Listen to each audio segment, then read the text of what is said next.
Hi everyone, my name is Karen and I'm going to be doing a few hand exercises today just to kind of show you some things that you can do at home. Obviously, if you are suffering a lot of hand pain or any sort of chronic condition, you should either consult your doctor or see if you can find a physical or occupational therapist so that they can help you and help you get a lot better than just these exercises will. But these are just a great stepping stone, and these are exercises that your therapist may give you anyways. So this will give you a great video resource in case you forget what they told you to do, which happens more often with our patients than you would realize. So this is going to just be a basic hand strengthening video. So these are going to be things that you can find all over your house, like clothespins. So these are little baby clothespins, and what you can do is just work on each finger, placing them onto the box.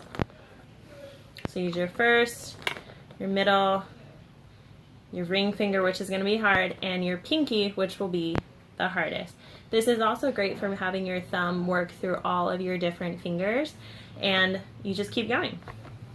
You want to try and do about 20 to 30 clothespins, and you can just use it to kind of help strengthen. And then I always make patients take them all off as well because I don't want to have to do it myself, and it's still really good work for them.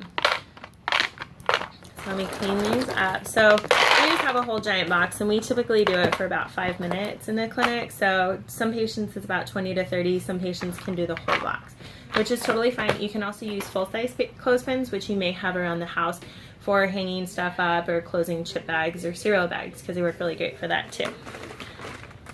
This next one, this is our sensory box here at the clinic. We use it for helping patients with any sorts of hypersensitivity. So people who reach in and they're like, oh my gosh, that hurts, like it's driving me crazy.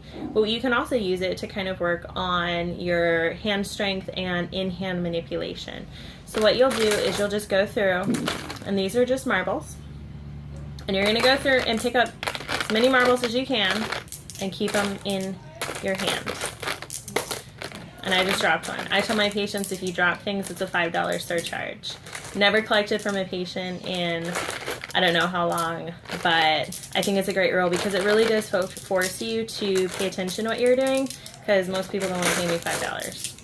But like I said, I've never collected. So I'm starting to get to the point where I can't really hold. I just dropped another one. So that's about the time where you say, all right, call it quits.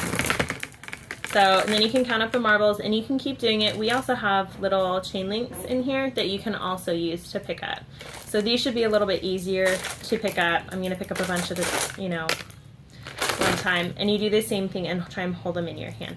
This is also really, really good for strengthening your hand and working on that manipulation that we do with our hands all the time.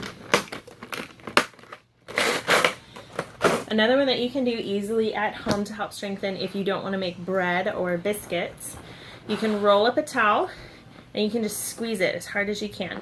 Try and keep your thumb either neutral or on top. Sometimes squeezing all the way around can cause more thumb pain, so if that happens, just bring that thumb on top and just kind of squeeze into it as hard as you can. And you can do this with both hands at the same time. Grab the ends, squeeze. Just work on strengthening those muscles. Last thing after you exercise, I always like to stretch, and a great stretch for the palm of your hand is called intrinsic minus. It also looks kind of like when you used to carry your lunch tray, where your fingers were kind of like this carrying your lunch tray. So what you're going to do is you're going to curl your fingers over like this. This is called hook fist. You're going to grab your fingers, press in, and kind of bend your fingers backwards, and you should feel a really great stretch all through your hand right here. Very, very good. And then always come back up. Wiggle your fingers about 3 times for about 10 to 15 seconds each is really good. And then that's it. That's all you got to do. But definitely, if you're having a lot more pain and these don't seem to be helping, always go consult a medical professional, occupational or physical therapist. Until next time.